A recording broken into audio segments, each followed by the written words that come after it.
నమస్తే రమ్మగారు. నమస్తే జయ. రమ్మగారు, అలీబాబా 40 దొంగలు నీకు తెలీదా కదా? తెలుసు తెలుసు. బట్ ప్రేక్షకులకు అందించాలి కదా మనం. చాలా పాత కథ. బాగుంటుందండి. పాత కథ సినిమాలు కూడా బోల్డ్ వచ్చినాయి దాంట్లో. టీవీలో సిరీస్ల రూపంలో కూడా వచ్చేయండి. మేము అవి చూసేవాళ్ళం. బాగా సినిమా లాగా తీస్తే 3 గంటలు తాపిగా పాటలు డాన్సులు అవి ఇవి జిమ్మిక్కులు అవన్నీ తీయచ్చు. కథ చెప్తే బ్రీఫ్ గా టకటక 20 నిమిషాల్లో అయిపోతుంది. మనం సిరీస్ లాగా చెప్పుకుందామా మరి? అంత వస్తుందా? అంత చెప్పద్దు, 2 భాగాలుగా చెప్దాం. ఏంటి అంత పెద్ద సినిమాని మీరు 2 భాగాలు చేసేస్తారా? అంత పెద్ద సినిమాలో వాళ్ళు డాన్సులు పాటలు పాడారు, ఇప్పుడు మనం ఏం పాడతాం చెప్పు. విజువలైజేషన్ లో కొంచెం టైం పడుతుంది కదా జయ. మనం ఆ కథని రామారావు గారు ఎంతలోకి వినుంటారు అంతేలేండి. చెప్దాం. అలీబాబా 40 దొంగలు కథ బాగుంటుంది. ఇది పాత 50లో చందమామలో కూడా పడింది, 50s లో, మళ్ళీ 70s లో కూడా పడింది, మళ్ళీ 90s లో కూడా పడింది. ఇంచుమించుగా ప్రతి దశకంలోనూ ఒక్కొక్కసారి వచ్చి ఉంటుంది, కొద్దిగా కొన్ని వాక్యాల మార్పుతోటి. కాకపోతే అలీబాబా కాసిం బాబా పేర్లు మాత్రం మారలా. ఆ పేర్లు అంతే ఫిక్స్డ్. అది బాగుంటుంది కథ. ఓకే. పూర్వం బాగ్దాదు నగరపు కథ అనమాట ఇది. బాగ్దాద్ నగరంలో 2 అన్నదమ్ములు ఉండేవాళ్ళు, కాసిం ఆలీ. కాసిం బాబా అలీబాబా అని పిలిచేవాడు. పెద్దవాడు కాసిం, రెండోవాడు అలీబాబా. అయితే వీళ్ళిద్దరు ఏంటంటే అన్నదమ్ములుగా ఆస్తులు పంచుకున్నారు. పెద్ద ఆస్తి ఏం లేదు, కాసిం భార్య వైపు నుంచి కూడా కొంత ఆస్తి కలిసి వచ్చింది. దాంతో కాసింకి కొంచెం డబ్బులు ఉన్నాయి. అలీబాబా భార్య ఒక పేద పిల్ల, ఆమె దగ్గర నుంచి ఏమీ డబ్బులు రాలేదు. అలీ అంత తెలివైన వాడు కాదు, వ్యాపారాల్లో వాటిల్లో నష్టపోయాడు అతను. దాంతో ఆ పెద్దన్నయ్య కొంచెం బాగుండి, తమ్ముడు సుమారుగా ఉండేవాడు, కానీ దగ్గర ఇళ్లలోనే ఉండేవాళ్ళు, పక్క ఇళ్ళే అన్నమాట.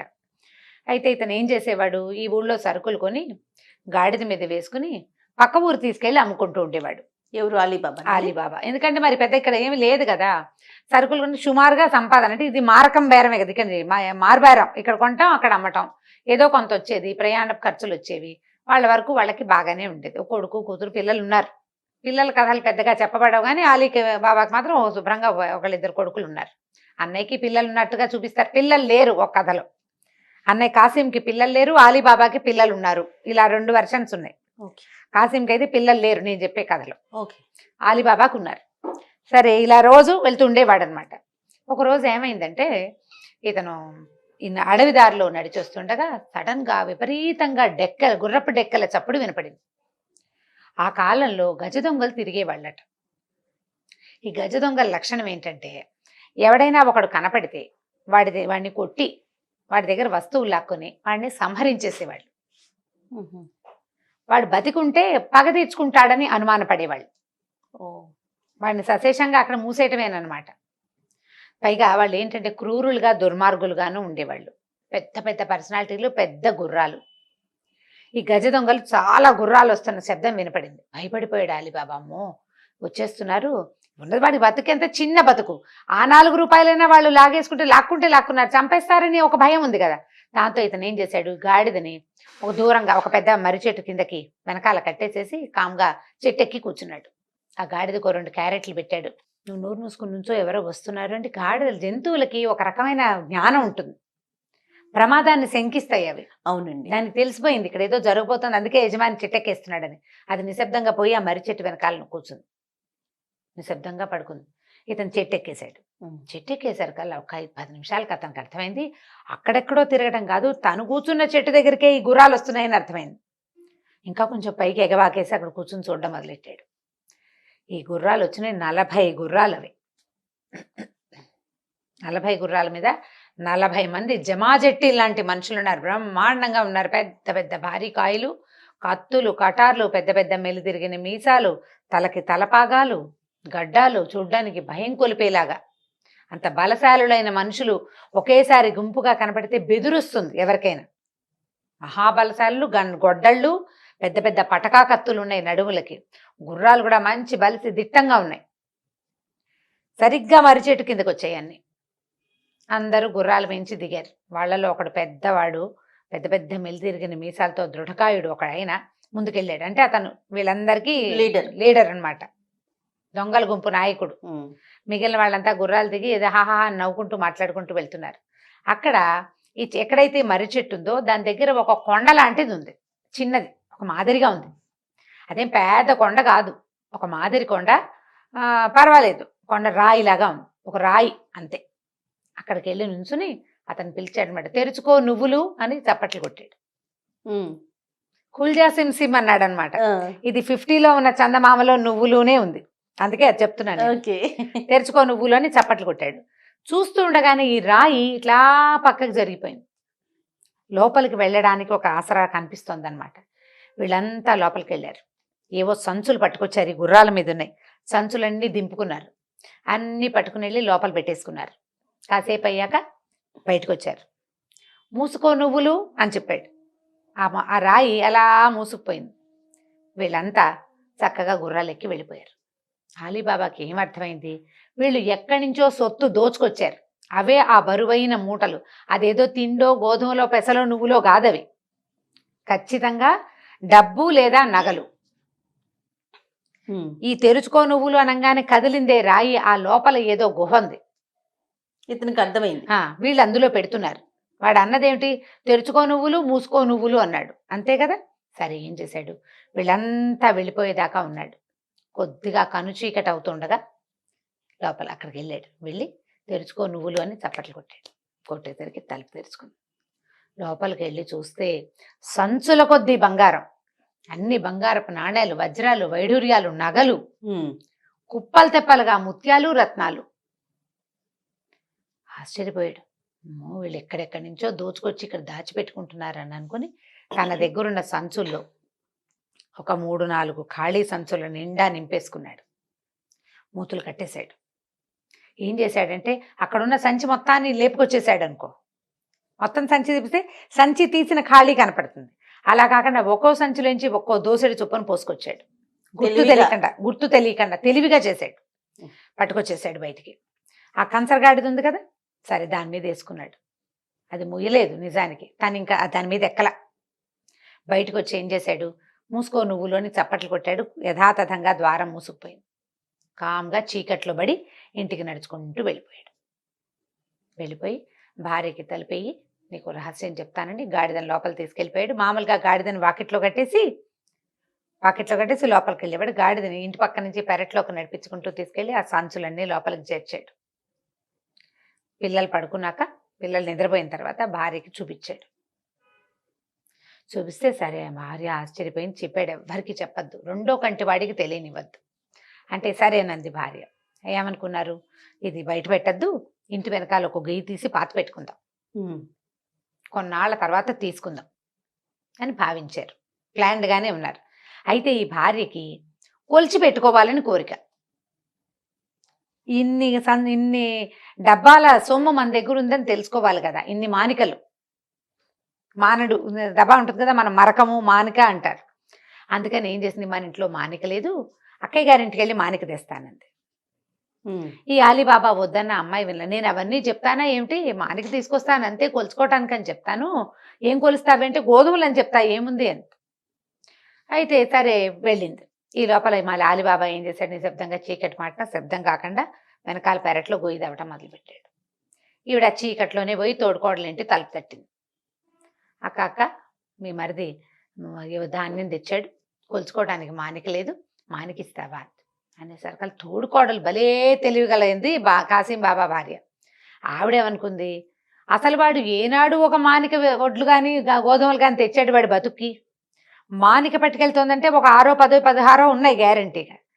ఏం వస్తువు తెచ్చాడో మరిది తెలుసుకుందాం అనుకుని ఏం చేసింది, అడుగునంత చింతపండు దానికి అంటించి ఇచ్చింది. దాని తెలివి చూడండి. ఏం వస్తువో, వాళ్ళు కొలిచింది ఏం వస్తువో తెలుసుకోవాలి. ఏదైనా మంచి గింజ అనుకో, అవసరమైతే తీసుకోవచ్చు. మొన్న నేను నీకు మానికిచ్చాను, నువ్వు కొలుచుకున్నావు, నాకు తెలుసు, నాకు ఇవ్వు అనొచ్చు. అలా ప్లాన్ చేసి ఇచ్చింది. వీళ్ళు ఏం చేశారు, ఈ మొత్తం అంతా డబ్బే కదా, అతను తెచ్చినవన్నీ రూపాయి బిళ్ళలే, బంగారు కాసులు. సరే ఈ కాసులన్నింటినీ కొలుచుకున్నారు. 15 కాసులు, 16 డబ్బాలు, 16 మానికలు కాసులు అన్నీ అందులో పోసేశారు. ఇంత చిన్న కాసు పెద్ద కాసు ఉంటాయి అందులో. మట్లో పోసేశారు ఆ గోతులో. దానికి ఏదో పరదాలు కప్పేసి మూసేశారు. అంత గొయ్యి తీశారు, లోపల పోసేసి పైన పరదా కప్పేసేసి, అంటే మట్టి పడుకోకుండా అడుగున పరదా వేసి డబ్బులు అందులో పోసారు. ఈ నాణేలన్నీ దాని మీద ఒక పరదా కప్పి మట్టి కప్పేశారు. తెల్లారేసరికల్లా ఈ మానిక పట్టుకెళ్ళి వాళ్ళ ఇంట్లో ఇచ్చింది. తెల్లవారి వెలుగులు ఆవిడ మానికలో చూస్తే ఈవిడ గమనించుకోలేదు, కానీ ఆవిడ గమనించింది చిన్న బంగారు కాసు ఉంది అందులో. అంత చింతపండు కదా అంటించింది, దానికి ఇంత కాసు అంటదు, చిన్న కాసు అంటదు, చిన్నది కాబట్టి ఈవిడ దృష్టి పడల. దాంతో ఆవిడ ఆశ్చర్యపోయింది, ఊరు వీడ దుంపలదేగా, ఎక్కడి నుంచో పాత్ర దొరికింది వీడికి, అది తెచ్చేసాడు, గ్రహించేసింది. గ్రహించేసింది. అక్కడి నుంచి భర్తను శతపోరటం మొదలుపెట్టింది. మీ తమ్ముడు మానికలతో కొలిచేన్ని బంగారపు కాసులు తెచ్చాడు, అందులో ఓ గింజ కూడా అంటుకోలే, అంటింది బంగారపు కాసు, అంటే అవే కొలిచారనమాట. ఎక్కడి నుంచి తెచ్చాడో కనుక్కో. ఇప్పుడు కాసిం జనరల్గా ఏమన్నది, తెచ్చుకుంటే తెచ్చుకున్నాడు, పేద బతుకు, వాడికి 2-3 పిల్లలు, మనకి పిల్ల జల్లా లేరు, మనకెందుకు అనలేదు, మనకెందుకు అనలా, ఆశ అంతే, ఏం చేసుకుంటాం అనలా. అనకుండా ఏం చేశాడంటే తమ్ముడి దగ్గరికి వెళ్ళాడు, తమ్ముడిని పీడిచ్చాడు బాగా, పదే అడిగాడు, నువ్వు ఎక్కడి నుంచో తెచ్చావు, అమ్మా నాన్న నిన్ను నాకు చెప్పారు, నీకు ఏదైనా దొరికితే నాకు చెప్పవా అన్నాడు. తమ్ముడు చచ్చి చెడి సంపాదించుకుని దేవుడా అని తింటుంటే ఒక్క ముద్ద పెట్టలేదు, కానీ వాడు సంపాదించుకుంటుంటే వీడికి కావాలి, ఆశ వచ్చింది. ఇక బాగా పీడిచ్చేసరికల్లా ఏం చేశాడు ఈ అలీబాబా, ఫలానా చోట ఫలానా అడవిలో ఆ చోట మర్రి చెట్టు కింద ఒక రాయి ఉంది కదా, అక్కడ ఇట్లా చెప్పాలి, అక్కడ డబ్బు బంగారం దొరుకుతాయి, అవి తెచ్చుకోవచ్చు అని చెప్పేసరికల్లా ఇంక వీడు వెళ్ళిపోయాడు. బర్నాడ్ వెళ్ళిపోయాడు. ఆశ కొద్దీ బాగా మూటలు నింపేసుకున్నాడు, 4 మూటలు నింపేశాడు, అన్ని నింపేసేసుకుని వెళ్ళేటప్పుడు తెరుచుకో నువ్వులు అన్నాడు. తలుపు తెచ్చుకుంది, లోపలికి వెళ్ళాడు, అన్ని నింపుకున్నాడు. ఈ కాసిం నింపుకున్న తర్వాత ఏమైంది, ఎక్సైట్మెంట్, అంత డబ్బు ఒక చోట చూసేసరికల్లా ఆ నువ్వుల పేరు మర్చిపోయాడు. అయ్యో, లోపల ఉండిపోయాడు. మూటలు కట్టి పెట్టాడు, గుమ్మం దగ్గరే పెట్టాడు. మనం ఒక చోటకి వెళ్తున్నామంటే అవి ఎక్కడో పెట్టాం కదా, మనతో పాటే గుమ్మం దాకా తెచ్చాం, తలుపు తీయాలి, తలుపు తీయడానికి తెచ్చుకో పప్పు అన్నాడు. పప్పు కాదు, పెసరపప్పు కాదు, గోధుమలు కాదు, మెంతులు కాదు, ఆవాలు కాదు, నువ్వులు అనాలి. ఆ ఒక్క నువ్వులు కూడా గుర్తురాలి, ఆ పదం గుర్తురాలి అతనికి. ఇక తెరుచుకో గోధుమలు, తెరుచుకో పెసలు, తెరుచుకో ఇది ఏమన్నా సరే ఆ తలుపు తెరుచుకోవాలి, పర్టికులర్ వర్డ్ అంటే కదా తెరిచేది. లోపల ఉండిపోయాడు. ఇంతలో దొంగలు వస్తున్న శబ్దాలు వినపడ్డాయి, బెదిరిపోయాడు, వచ్చేస్తున్నారు వీళ్ళని. ఆ సంచులు అక్కడే వదిలిపెట్టేసి వెళ్ళిపోయి వెనకాల పెద్ద మూటల వెనకాల దాక్కున్నాడు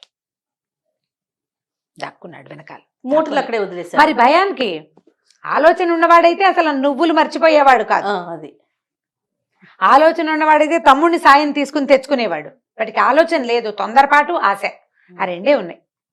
ఈ దొంగలు లోపలికి వచ్చేసారు. వాళ్ళు మామూలుగా యథావిధిగా తెరుచుకొని నువ్వులు అన్నారు. తలుపు తీసేశారు కల్లా, రాయి జరిగేసరికి లోపల ఎవరివో 4 సంచులు మూటలు వీళ్ళకి కనపడ్డాయి. అంటే ఎవడో వచ్చాడనమాట లోపలికి. అటు ఇటు చూశారు, వెతికారు. అది ఎంత గుహ వాళ్ళకి తెలుసు, పైగా వాళ్ళ సొంతది. వెతికి లోపల ఉన్న కాసిం చూసి 2 ముక్కలుగా నరికేశారు అతన్ని. మిగిలినవన్నీ ఈ మూటలన్నీ ఎక్కడక్కడ సర్దేశారు అని చెప్పి ఈ డెడ్ బాడీని అక్కడ వదిలిపెట్టి వెళ్ళిపోయారు. తర్వాత ఏం జరిగిందో వచ్చే భాగంలో తెలుసుకుందాం మనం. చాలా బాగుంది రమ్మగారు, మంచి ఇంట్రెస్టింగ్ గా ఉంది. పిల్లలకి చెప్తానికి కూడా కొత్త సిరీస్ కదా, ప్రెజెంట్ అయితే ఎక్కడ నాకు తెలిసి రన్ అవ్వట్లా, ఈ మధ్య లేదు. నమస్తే రమ్మగారు. నమస్తే జయ. రమ్మగారు, పిల్లలకి మనం రకరకాల స్టోరీలు చెప్తున్నాం ఒక్కొక్క వీడియోలో, అందులో భాగంగా ఈరోజు ఒక మంచి స్టోరీ చెప్పండి. అంటే మామూలుగా పిల్లల కథలు చెప్తున్నాం కదా, ఇది ఒక పెద్దవాళ్ళ కథ అనుకోండి. ఓకే. అయితే ఈ పిల్లలకి చెప్పచ్చు, మనం కూడా తెలుసుకోవచ్చు. ఓకే. ఇదేంటంటే శ్రీపాద సుబ్రహ్మణ్య శాస్త్రి గారిని మనకు ఒక పాత కథకులు ఉన్నారు తెలుగులో. నాకు తెలిసి ఆయన 1961-62లోనే మరణించారు. చాలా పాత కథ రచయిత. అయితే నావెల్స్ కూడా కొన్ని రాశారు. వారి కథలు చాలా అద్భుతంగా ఉంటాయి. అసలు కథ ఎంత పట్టుగా నడుస్తుందో. వారిదే చాలా ఫేమస్ కథ ఇది, వడ్ల గింజలు. ఆ కథ పేరు వడ్ల గింజలు. అంటే అది మామూలు మీకు తెలిసిందే కదా. బియ్యం ఎందులో నుంచి వస్తుందో తెలుసా జయ? మీకు తెలుసు రమ్మగారు, లేకపోతే అందరు కామెంట్ రూపంలో పెట్టేస్తారు జయకి బియ్యం ఎలా వస్తాయి కూడా తెలియదు అనేసి. బియ్యం ఏ గింజల నుంచి వస్తుందో అవే వడ్ల గింజలదే కథ. అయితే వడ్ల గింజలకి కథ ఏమీ రిలేటెడ్ కాదు. ఇదేంటంటే ఒక శంకర్ భట్టు అనే ఒక బ్రాహ్మణ కుర్రాడి కథ. అయితే ఇతను ఏంటంటే అప్పట్లో చెస్ బాగా ఆడేవాడట. చదరంగా ఉంటారు కథలో, ఎక్కడ చెస్ అని పేరు. తెలుగు కథ, పైగా 60s కంటే ముందు కథ కదా. అప్పుడు అసలు ఇంగ్లీష్ పదాలు ఒకటి కూడా వాడలేని రోజులు అవి. అవునవును. అయితే ఈ చదరంగంలో దిట్ట ఈ అబ్బాయి, చాలా బాగా ఆడగలిగేవాడు. అయితే అతను ఏంటంటే అప్పట్లో మనకి ఇంకా జమీందారీలు రాజులు వాళ్ళు ఉన్నారు. ఇది 50s 40sలో కథ అనుకుందాం. పూర్తిగా ఇవి తీసేసేయడం, జమీందారీ వ్యవస్థను తీసేయటము అవన్నీ అవ్వలేదు. ఇది ఈ ఒక వత్సవాయి వంశానికి చెందిన ఒక గజపతిలో ఆయన రాజుగారి దగ్గరికి ఒక కుర్రాడు వచ్చి, ఆయన చాలా బాగా చదరంగం ఆడేవారు రాజావారు. ఆయనతో పాటు ఆడడం కోసం ఈ కుర్రాడు ఆ ఊరు వచ్చాడు. వస్తే ఏమైందంటే అతనికి రాజాస్థానానికి వెళ్ళడానికి ఎటువంటి అవకాశము దొరకలేదు. ఎందుకంటే అతను 2 బట్టలతో వచ్చాడట.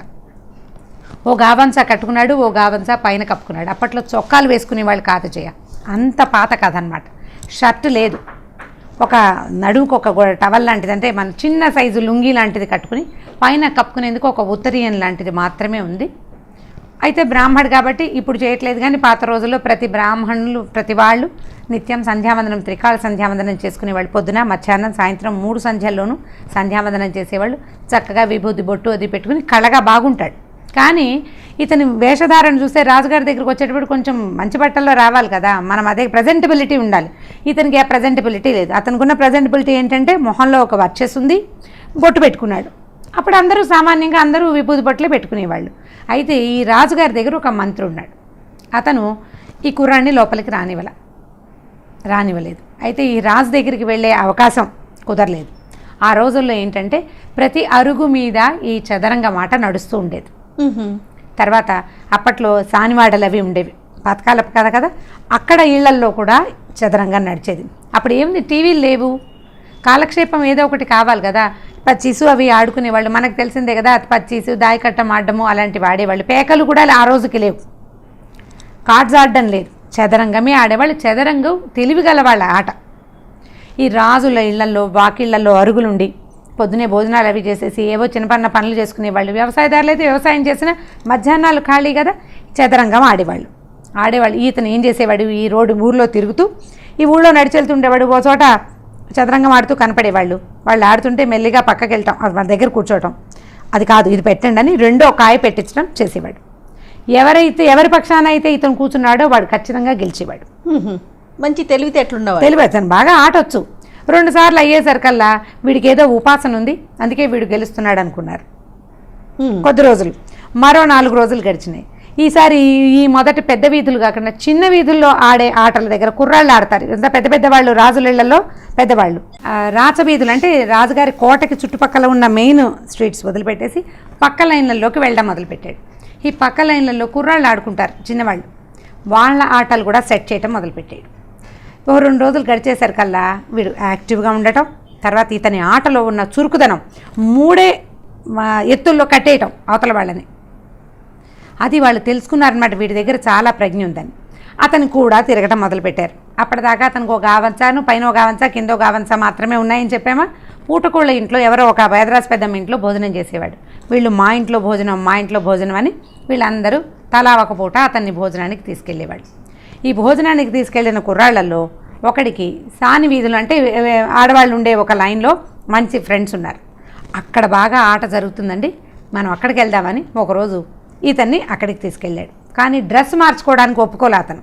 ఓకే, నాకు ఇదే భోజనం పెడుతున్నారు కానీ నేను దుస్తులు ఎలా మారుతాయి, నాకంతేం రాలేదని బట్టలు మార్చుకోవడానికి ఇష్టపడలా. ఆ వీధికి తీసుకెళ్ళాడు. వీధికి తీసుకెళ్తే ఆ వీధిలో ఉన్న ఒక అమ్మాయి దగ్గరికి రాజుగారి మేనల్లుడు, వాడు కూడా మంచి ప్రచండమైన ఆటగాడిగా పేరుంది అతను కూడా, అక్కడికి వెళ్ళారు. తీసుకెళ్ళేసరికల్లా ఆ కుర్రాడు వస్తాడు అక్కడికి. ఈ లోపల వీళ్ళు చదరంగం బల్ల సెట్ చేసుకున్నారు. ఆయన ఆటని ఆయన ప్రతిసారి ఆయన గెలిచేవాడు, ఈ అమ్మాయి ఓడిపోయేది.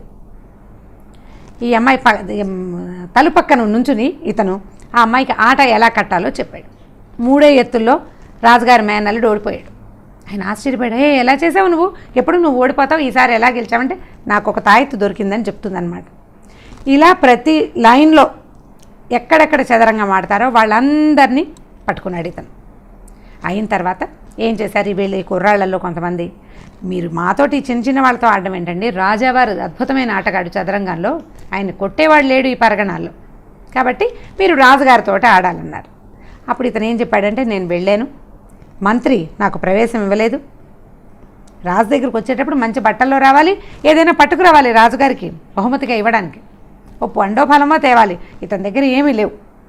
దాంతో నేను ఏమి తీసుకురాకపోయేసరికల్లా ఇలా అన్నాడు. అదేమిటి, విద్య ఎవరి దగ్గర ఉంటే వాడు వెళ్ళాలి రాజు దగ్గరికి, వస్తువులు పట్టుకొచ్చేవాడు బట్టలతోటి వాడి విద్యని గణించడానికి వీల్లేదు కదా, వాడి తెలివితేటలు ఉంటే డబ్బులు కనపడతాయి బట్టల వల్ల, విద్య ఎలా కనపడుతుంది? విద్య కానీ విజ్ఞానం కానీ వ్యక్తుల్లో ఉంటాయి. అది వాడి మాటల వల్ల, వాడి జస్టిస్, వాడి ప్రవర్తన వల్ల బయటపడాల్సిందే కానీ పైన కనబడే వేషం వల్ల కానే కాదు.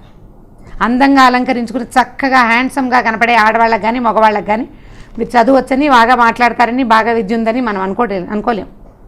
అందరికీ ఎలా ఉంటుంది? నోరు ధర్మగానే తెలిసిపోతుంది వాళ్ళ సంగతి ఏంటో. ఇప్పుడు ఇతను మాట్లాడంగానే ఇతను వర్చేస్తూ తెలుస్తోంది. అండ్ మాట్లాడగలిగే అతను మాట్లాడే విధానాన్ని బట్టి తెలుసుకోవాలి మంత్రి. ఆయన తెలుసుకోలేకపోయాడు. అయితే ఈ కుర్రాళ్ళు ఏం చేశారంటే, మనం రాజు దగ్గరికి వెళ్ళడానికి సులువైన మార్గం ఉంది, ఈ మేనల్లుడు ఓడిపోయాడు కదా, అతన్ని పట్టుకుందామని అతని ద్వారా ఈ శంకర భట్టుని అక్కడికి ప్రవేశపెట్టారు రాజుగారి దగ్గరికి.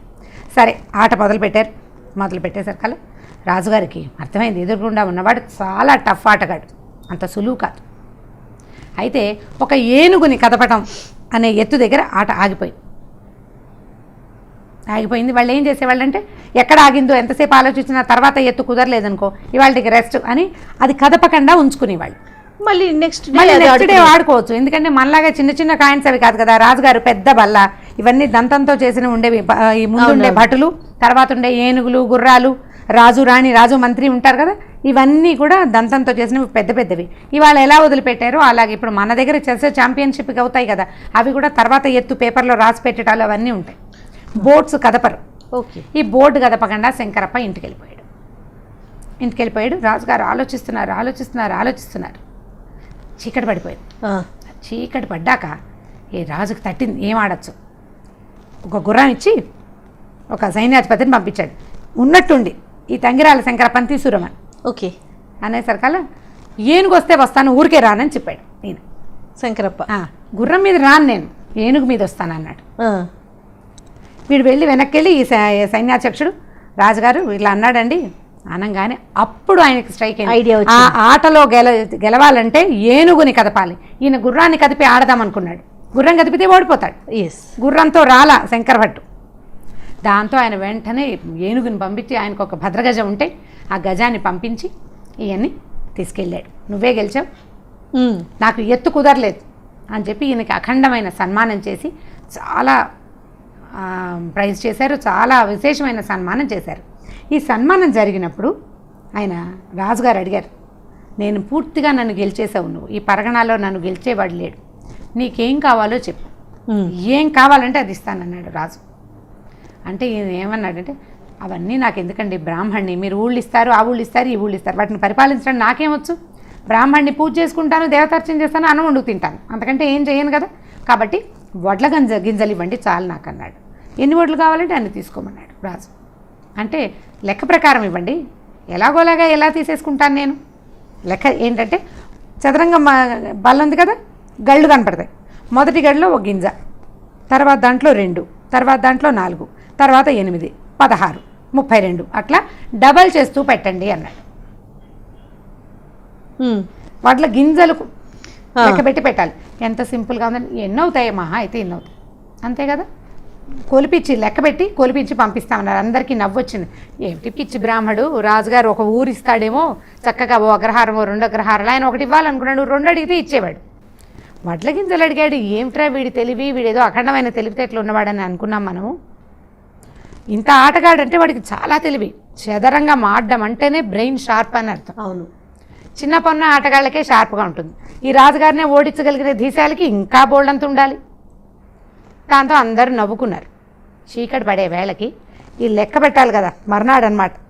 లెక్క పెట్టేవాళ్ళు రాజుగారి దగ్గరికి వచ్చినప్పటికీ దిగాలుగా మొహాలు వేసుకుని ఉత్తరీయాలు భుజాల మీద ఉండాల్సిన ఉత్తరీయాలు నెత్తి మీద ఉన్నాయి వాళ్ళకి. ఏంటంటే, అయ్యా ఆయన అడిగింది కనుక ఇవ్వాలంటే మన రాజ్యం సరిపోదండి, ఇంకా 5-6 రాజ్యాలు కావాలి మనకి. ఎందుకంటే ఈ బల్లలో సగానికి వచ్చేసరికాలని ఇది అయిపోతుంది. మన దగ్గర పడినే పట్ట మంట మొత్తం డబల్ అయిపోతాయి కదా.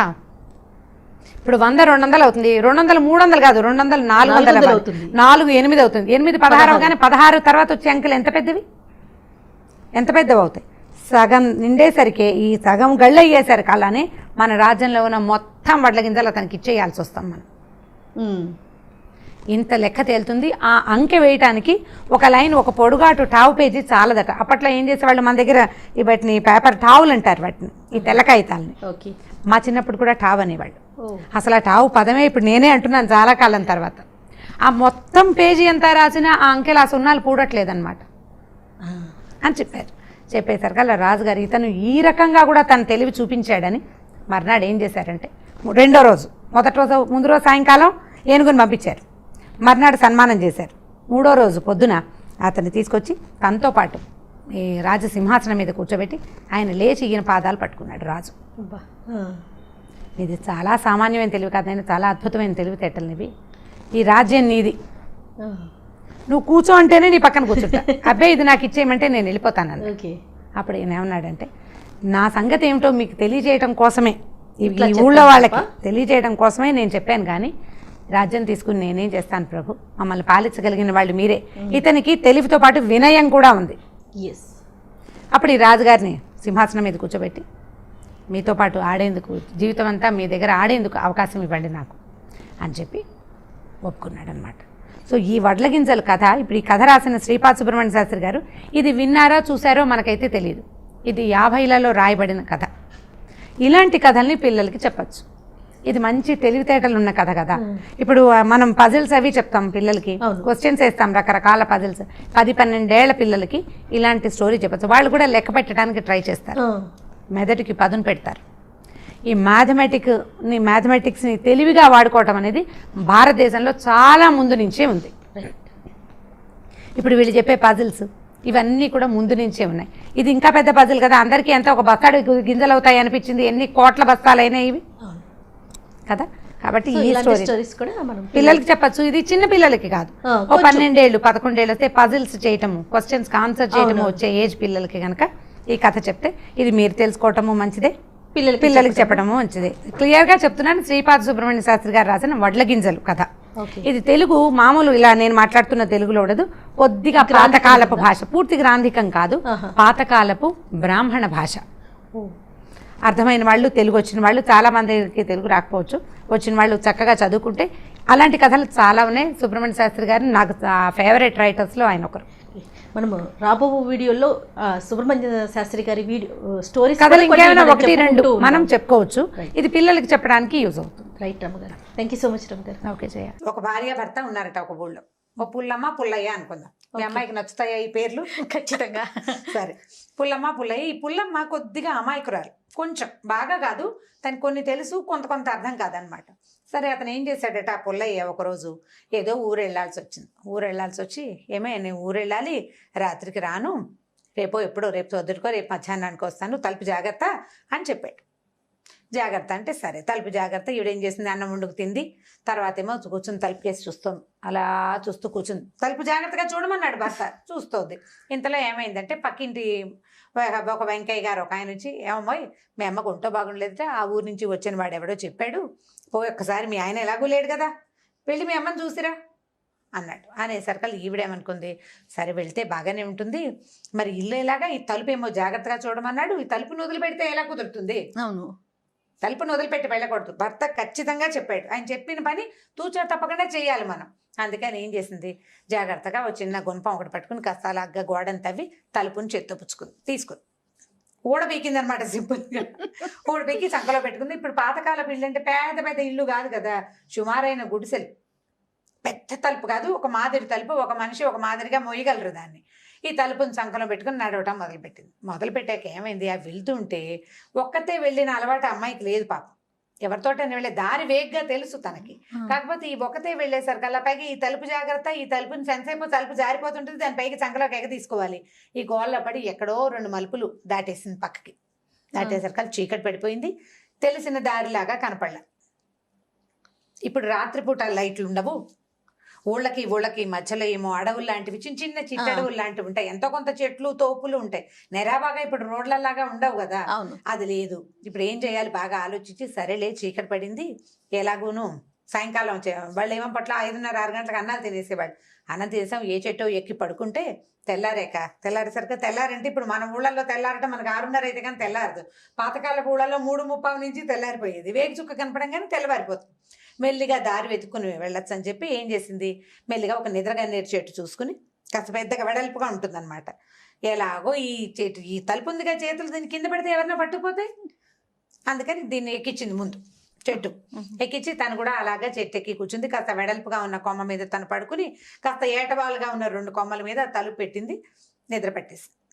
ఇటు పల్లెటూరు వాళ్ళు కదా, ఇక్కడ నుంచి ఇక్కడ దాకా గాజులు ఉంటాయి, మరి పల్లెటూళ్ళలో వేసుకుంటారు. ఇప్పుడు పడుకుని నిద్రపోతుంది. ఈ లోపల ఏమైందట, ఈ పక్క ఊళ్ళ నుంచి దొంగతనం చేసుకొచ్చిన కొంతమంది దొంగలు నిద్రగన్నేరు చెట్ల కింద ఇలాంటి పనులు చేస్తారు. అంటే వాళ్ళు మాట్లాడుకోవడానికి, నిద్రగన్నేరు చెట్టు ఏంటంటే జీబుగా ఉంటుంది, వెలుగు కనపడదు, చుట్టూ అది కొమ్మలు కూడా ఎలా దిగబడి ఉంటాయంటే ఇట్లా పైకి వెళ్తున్న చెట్టు మళ్ళీ ఇలా కిందకు వచ్చినట్టు ఉంటుంది అనమాట. నిద్రగన్నేరు చెట్టు నీడలో కనుక నుంచుంటే మనుషులు ఉన్నట్టు కనపడదు. ఓకే, ఆ చెట్టుకున్న ప్రత్యేకత అనమాట అది. సరే వీళ్ళు ఏం చేశారు, ఒక 6-7 దొంగలు ఉన్నారు. వీళ్ళంతా కలిసి ఈ చెట్టు కింద కూర్చొని డబ్బులు పంచుకుంటున్నారు. ఏదో చిన్న వెలుగులో, అంటే ఒక అలవాటైన ఆలోచనతోటి పంచుకుంటున్నారు అనమాట. పెద్ద నోటు, చిన్న నోటు, పెద్ద కాసు, చిన్న కాసు లెక్కలు. ఈ లోపల ఏమైంది, పైన పడుకుంది కదా, వీడికి బాగా చల్లగాలికి మంచి గాఢంగా నిద్ర పట్టేసింది. అలాగే చెయ్యి తీసి ఈ తలుపు మీద వేసేసరికి చేతులు గాజులు గల్లుమన్నాయి. ఏంట్రా ఏదో గల్లుమని శబ్దం వస్తుంది, విన్నారు వీళ్ళు. అక్కడి నుంచి కాళ్ళకి కడియాలు, పాంజేబులు ఉన్నాయి, ఊళ్ళల్లో కనపడుతుంటాయి ఇప్పుడు కూడా. ఒక కడియ ఉంటుంది లావుపటి బోలుది, కింద పట్టి ఉంటుంది. ఇవి రెండు ఒకదానికొకటిగా తగిలినప్పుడు ఒక సౌండ్ వస్తుంది. మామూలు గజ్జల శబ్దం కాదు, అదొక టంగు శబ్దం వస్తుంది అనమాట. డిఫరెంట్ మోత, కడియాల మోతే డిఫరెంట్గా ఉంటుంది.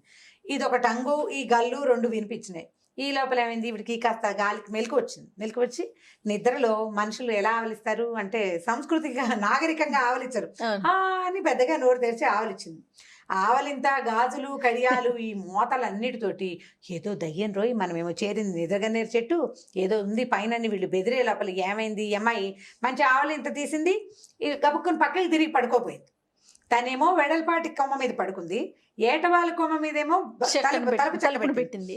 ఈ చెయ్యి దానికి తగిలేసరికల్లా ఆ చెక్క కాస్త బోర్లబడి కిందకు వచ్చేసింది, ఢామని పడిపోయింది కిందకి. ఓహో, పడంగానే ఏదో పడింది, చచ్చానరా దేవుడా అని ఈ దొంగలు కాస్త తలా ఒక దిక్కుకి పారిపోయారు. వాళ్ళు తెచ్చిన మూట ఈ తలుపు చెక్క కింద ఉండిపోయింది.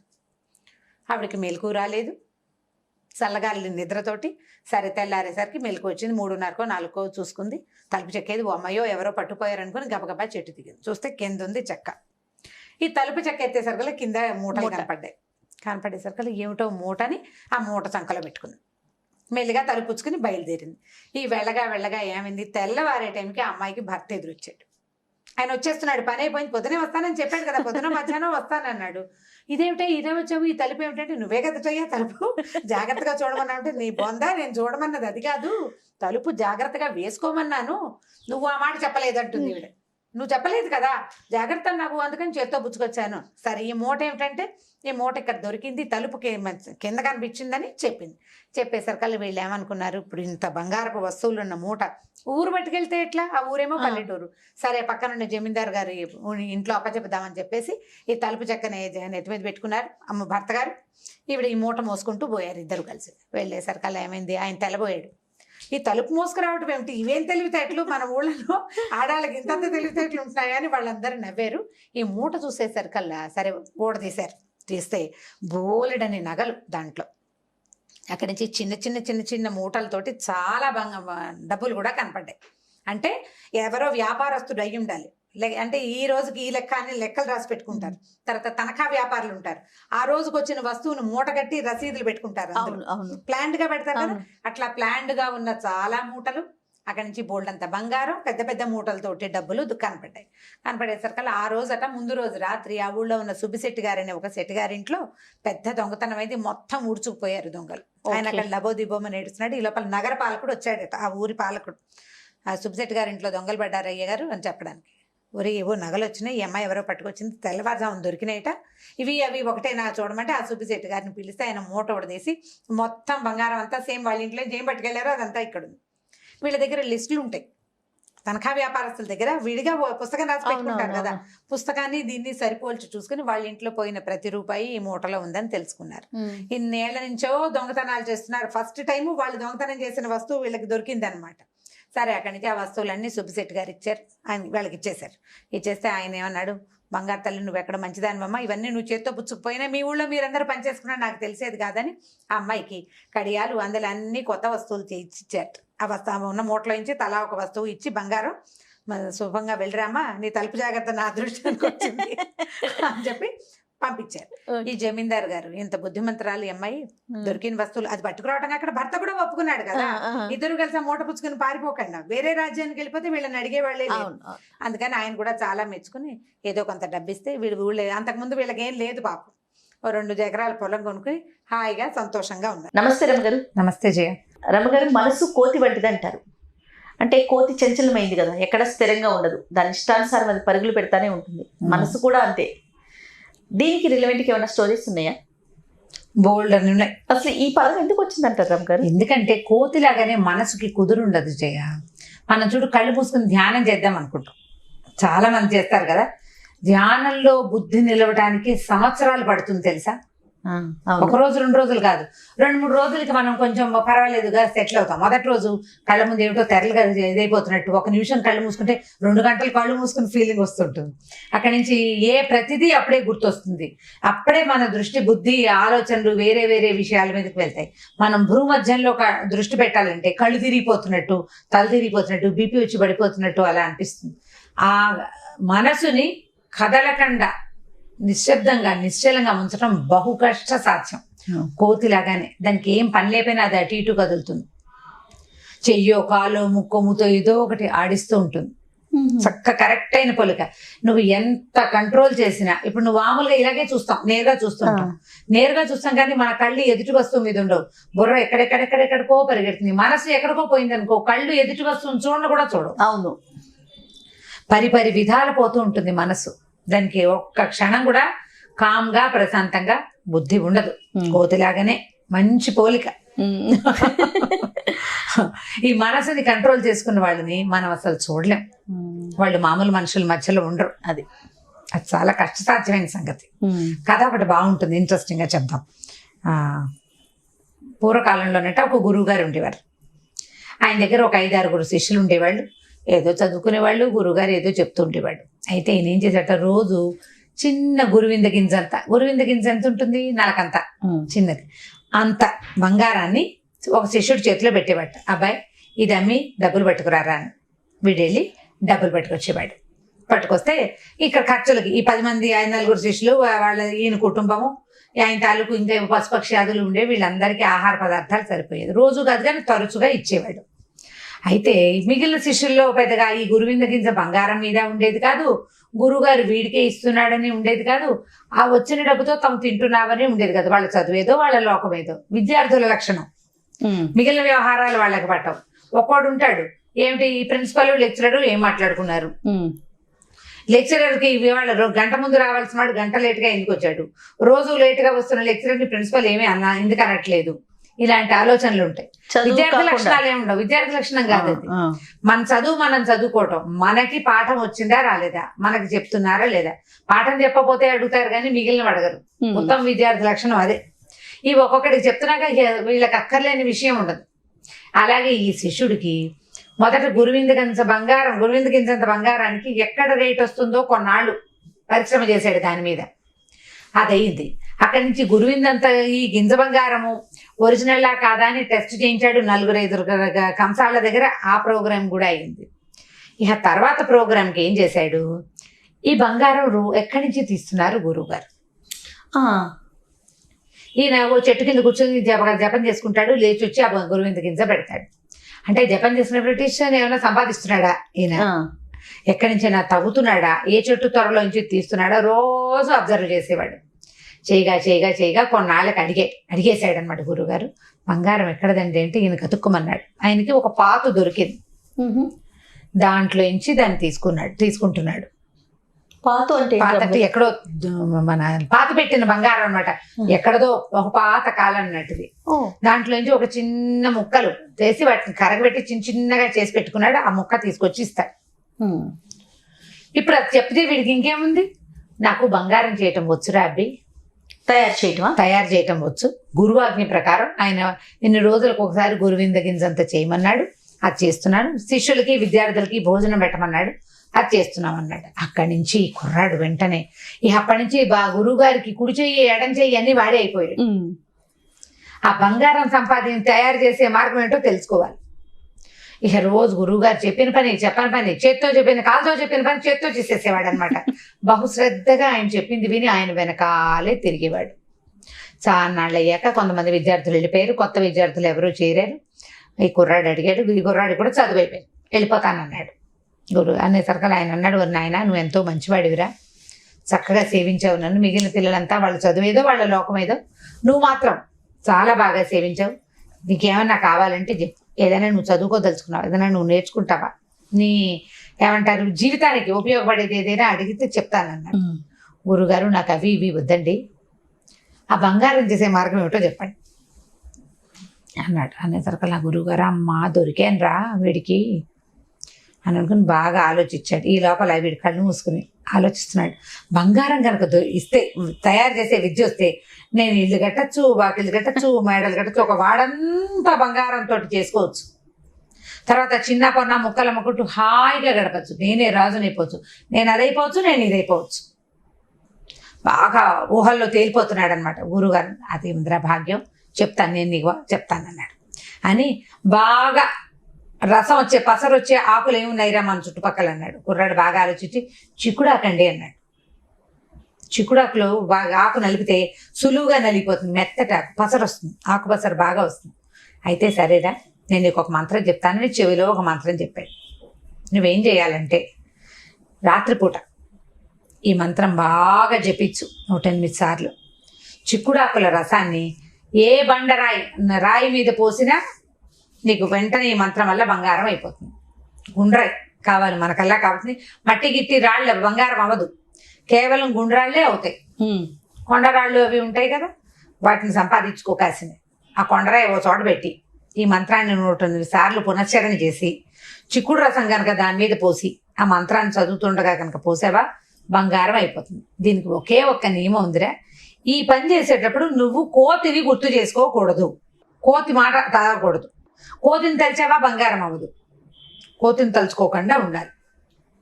అది ఎంత భాగ్యం అసలు! కోతి ఎందుకు మనకి, కోతి ఎక్కర్లేదు. సరే ఈయన రెడీ అయిపోయాడు. అలాగే గురుగారు అని ఆ గురుగారికి దండం పెట్టాడు. గురువమ్మ గారికి వెళ్ళొస్తానన్నాడు. సరే తన చిన్న జూనియర్లు వాళ్ళు వీళ్ళందరికీ బాయ్ బాయ్ చెప్పేశాడు. బంగారం చేసేసుకోబోతున్నానని ఆనందంతో కాలు తేలిపోతుండగా ఆనందంతో ఇంటి దారి పెట్టాడు. వెళ్ళే దారిలో దొరికిన గుండ్రాళ్ళన్నీ చచ్చి చెడి మూసిపోయాడు. ఇంటికి గుండ్రాయే కావాలన్నారు కదా, అన్నీ మూసుకెళ్ళాడు. సరే ఏం చేశాడు, ఇప్పుడు ముందు చిక్కుడు పాత సంపాదించాలి. ఏం చేశాడు, వెళ్ళే దారిలోనే ఏదో మార్కెట్ కనపడితే చిక్కుడు గింజలు దొరుకుతాయేమో చూసుకుని, ఇప్పుడు ఆల్రెడీ ఉన్న చిక్కుడు పాత అనుకో ముదర ఆకులు ఉంటాయి, బాగా రసం వస్తుందో రాదు.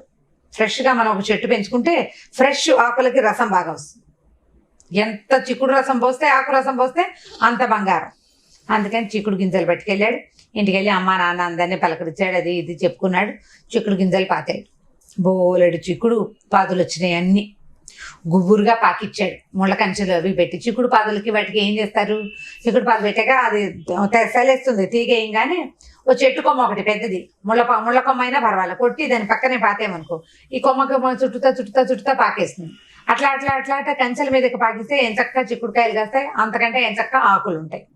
సరే చిక్కుడు పాదులు బాగా దృఢంగా పెరగంగానే ఒక రాత్రి ముహూర్తం పెట్టుకున్నాడు. తన నక్షత్రానికి సూట్ అయ్యేది మనకి ఉన్నాయి కదా సంపద కలిగించేవి, అవి మంచి నక్షత్రం తారాబలం గ్రహబలాలు అన్ని చూసుకుని మనకి సంపత్తార అయ్యే తారని వెతుక్కున్నాడు. ఆ రోజు పొద్దున్నుంచి సాయంత్రం రాత్రి 108 సార్లు జపం చేస్తే ఉంది. పొద్దున్నుంచి పునశ్చరణ చేయాలని గురుగారు ఆజ్ఞ ఇచ్చిన మొత్తం ఆ శ్లోకాలన్నింటినీ బాగా జపం చేశాడు. రాత్రి ఎవరూ లేకుండా చీకట్లో కూర్చున్నాడు. చిక్కుడాకులు నూరాడు, కల్వంలో రసం రెడీగా పెట్టుకున్నాడు. ఈ గుండ్రాయి పెట్టాడు. ఇప్పుడు మనం ఏం చేయాలి, ఏం చేయకూడదు, కోతిని గుర్తు తెచ్చుకోకూడదు అని గుర్తొచ్చింది. కోతిని నేను ఎందుకు గుర్తు చేసుకుంటాను, కోతి నా మనసులో కూడా రాదు అని అనుకుని రసం పిండాడు. రాలా, బంగారం అవ్వలేదు. అదేంటి నేను కోతిని గుర్తు చేసుకోలేదు కదా, అయినా కూడా బంగారం అవ్వలేదేంటి అనుకున్నాడు. మళ్ళీ పిండాడు. కోతి కాదేమో ఇంకొకటి ఏదో అయ్యి ఉంటుంది అనుకున్నాడు. మళ్ళీ పిండాడు. వీడు వద్దన్నా కోతి మనసులోకి వస్తూనే ఉంటుంది, తలుస్తూనే ఉన్నాడు కదా. కోతి ఏంది గుర్తు చేసుకోకూడదు, కోతిని. నేనెందుకు గుర్తు చేసుకుంటాను, కోతినేనా కాదా, ఎన్నైనాయి రాలేదు. అయ్యో నేను ఏదో పొరపాటు చేశాను మళ్ళీ చేద్దాం అనుకున్నాడు. ఈసారి పొద్దు నుంచి జపం చేయలే. తారాబలం సంపత్ తార కాకుండా ఇంకో తార చూసుకున్నాడు, సాధారణ తార చూసుకుని పెట్టుకున్నాడు. ఈ రోజు రాత్రి కూడా ఇక 5 పెట్టుకోయిపోతుంటే చెట్టు మీద కోతున్నట్టుగా ఫీలింగ్ వచ్చింది. ఎన్ని రోజులు ప్రయత్నం చేసినా ఆ కోతి పదం రాకుండా అతను ఆ పని చేయలేకపోయాడు. గురువుగారి ఉద్దేశం ఏమిటి, వీడికి ఆ బంగారం పని చెప్పాలి, చెప్పకూడదు. ఎప్పటికీ వాడు బంగారం చేయలేడు. ఎందుకంటే మనం ఏదైనా చెయ్యకూడదు అని అంటే దాని మీదకే మనసు వెళ్తుంది. మన మనసు కోతి లాంటిది. ఎస్, అందుకని ఈ కోతి పదాన్ని అందించాడనమాట. నేను కోతిని గుర్తు చేసుకోలేదు, అయినా ఇది ఎందుకు రాలేదు అనుకోగానే తనేసింది. ఇప్పుడు నిజంగా ఆ మంత్రం పనిచేస్తుందో లేదో, ఈ చిక్కుడుకాయ రసం చిక్కుడాకు రసం పనిచేస్తుందో లేదో వాడికి తెలియదు శిష్యుడికి. అవును, నేను కోతిని గుర్తు చేసుకుంటున్నాను కాబట్టి ఈ పని అవ్వట్లేదు. పాపం గురువు గారు మహానుభావులు మంత్రం ఇచ్చారు, అయినా అవ్వట్లేదు. వద్దు అన్న పనిని పదే పదే చేస్తుంది మనసు. మనం ఏది చెయ్యకూడదో దానికి ప్రేరేపిస్తూ ఉంటుంది. చెయ్యకూడని పనికి అది అట్రాక్టివ్గా ఆకర్షణీయంగా కనపడుతుంది. కోతి బుద్ధి, దానికి అక్కర్లేనిది ఏముండదు, అన్నీ కావాలి దానికి. మనసు కూడా అంతే, దాన్ని నిగ్రహించుకోవటం, దాన్ని లైన్లో పెట్టుకోవటం, దాంతో చెప్పిన మాట వినిపించడం బహు కష్ట సాధ్యం. ఎస్, సామాన్యుల వల్ల కాదు, చాలా ధీరోదాత్తత కావాలి దానికి. కష్టపడి ట్రై చేసి సాధించాలి. మనకు బాగా వయసు వచ్చేదాకా రాదు, కొంతమందికి వయసు వచ్చినా రాదు. దానికి ఏం చేయలేం కదా. పిల్లలకి చెప్పేటప్పుడు ఏంటంటే కొంత కంట్రోల్ ఉంచుకోవాలి, సంయమనం ఉంచుకోవాలి అని చెప్పేటప్పుడు ఈ కథని చెప్పచ్చు. చాలా బాగుంది రమ్మగారు. నిజంగానే మనసు కోతి వంటిది. కరెక్ట్ గా వచ్చింది చూడు, యాప్ట్ అయితే ఉంది. రైట్ అండి, ఇంకొక స్టోరీతో మళ్ళీ కలుద్దాం. నమస్తే రమ్మగారు. నమస్తే జయ. ఇక ఈ వీడియో కనుక మీకు నచ్చినట్లయితే లైక్ చేయండి, షేర్ చేయండి. మరిన్ని వీడియోస్ కోసం మా ఛానల్ని సబ్స్క్రైబ్ చేసుకోండి.